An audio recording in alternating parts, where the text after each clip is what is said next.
50వ అధ్యాయం 15వ మాట.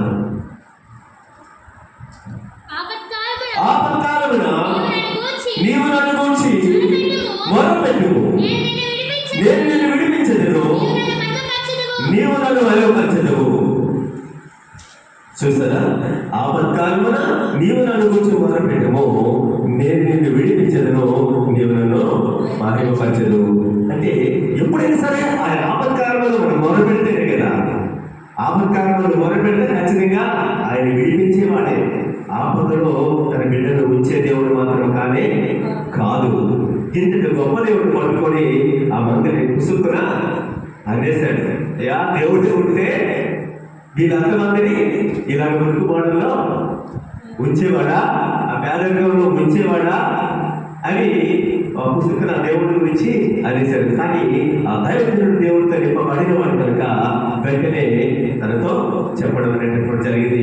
అకస్మాత్తుగా కనిపించినటువంటి ఆ యొక్క షాదువులో ఆయన కూడుకు గడ్డం ఎక్కువగా పెరడైనటువంటి ఆ గడ్డమును, మాసిపోయినటువంటి ఆ గడ్డమును, మాసిపోయినటువంటి ఆ జుట్టునంతా కూడా క్షౌరం చేయడానికి ఆ గడ్డం గీయడం నిమిత్తము వీళ్ళంతా కూడా చెప్పి రుజువు చేసి దేవుడి యొక్క మాటను బయలుపరచడం అనేటటువంటిది తన ద్వారా మాట్లాడడం బట్టి ఆ యొక్క మంటల యొక్క మనోనేత్రంలో తెరవబడ్డాయి.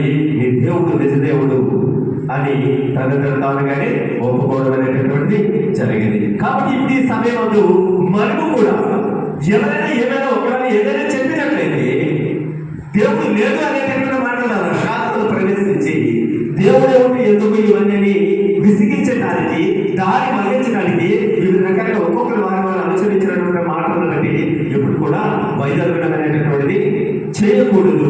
ఎందుకంటే మన దేవుడు ఆపత్కాలమందు ఆయనను గురించి మొరపెట్టినట్లయితే ఖచ్చితంగా నేను విడిపించదును, నీవు నన్ను మహిమ పరుచులాగును అని దేవుడు మనకి మాట సెలవిస్తున్నాడు. అంటే దీనిని బట్టి చూస్తే మనం చేయాల్సిందేంటి? మనం ఎట్లాంటి ఆపదలోనైనా ఉండొచ్చు, ఎట్లాంటి శ్రమలోనైనా ఉండొచ్చు, ఎట్లాంటి కష్టాల్లోనైనా ఉండొచ్చు, కానీ మన దేవుడు స్థిరపరిచేవాడు, బలపరిచేవాడు.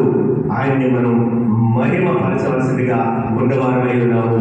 కాబట్టి ప్రియులారా, చూడండి, మనం ఎప్పుడైనా సరే దేవుని సన్నిధిని చేరినప్పుడు మన హృదయమైనటువంటి దాన్ని పరిశుద్ధంగా ఉంచుకొని ఆలోచనని తనని మనం ఆహ్వానించినటువంటి చేయాలి. ఎప్పుడైతే మన ఆయన మందిరమైనది మన హృదయము, ఆయన గృహమైనది మన హృదయము. కాబట్టి దేవుడు ఇప్పుడు కూడా మన యొక్క హృదయాన్ని ఆయన మందిరంగా స్వీకరిస్తాడు. కాబట్టి మన హృదయం అనేటటువంటి దేవతగా ఉంచినట్లయితే, శుభ్రంగా ఉంచినట్లయితే ఆయన వచ్చి మనకంటే బాగా ఎక్కువగా మనకి ఏది అవసరమో అది ఎరిగిన వాడు ఉన్నాడు. కాబట్టి ఆయన ఖచ్చితంగా మన ఆస్తుని నెరవేర్చబోయినాడు. ఎప్పుడు కూడా తన బిడ్డని శ్రమలో ఉంచేయడానికి తనకి ఇష్టపడిన వాడు కాదు, ఆపదలో ఉంచేయడానికి తను ఇష్టపడినటువంటి వాడు కాదు. తన బిడ్డలు ఎప్పుడు కూడా తన ఘనపరిచేవారుగా ఉండాలి, ఆయన మహిమపరిచేవారు ఉండాలి. అంచెలంచెలుగా తన బిడ్డలు ఎదిగిన వారుగా ఉన్నవారు అంటే ఆయనకి బహు ఇష్టమై ఉన్నది.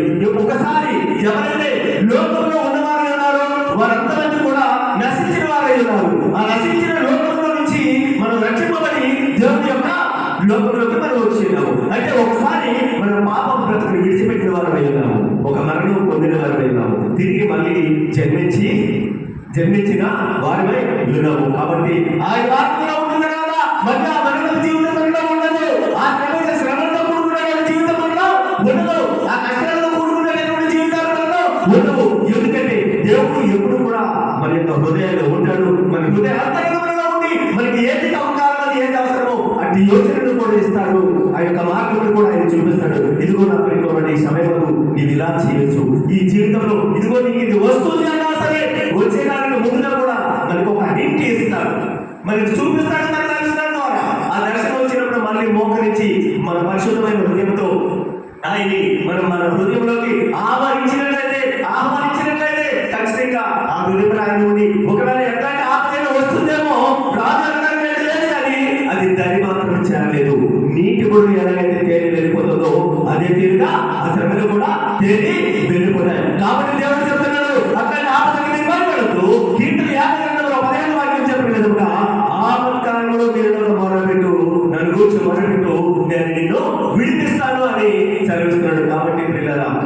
ఇప్పుడు మనం ఏం చేయాల్సినంత ఏమీ లేదు, కానీ దేవుడికి ఎప్పుడు కూడా ఆపత్కాలంలో వస్తున్నాడు శ్రమలకు భయపడగా నేర్చి కూడా ఆయన గురించి మనము మొరపెట్టడం అనేటటువంటి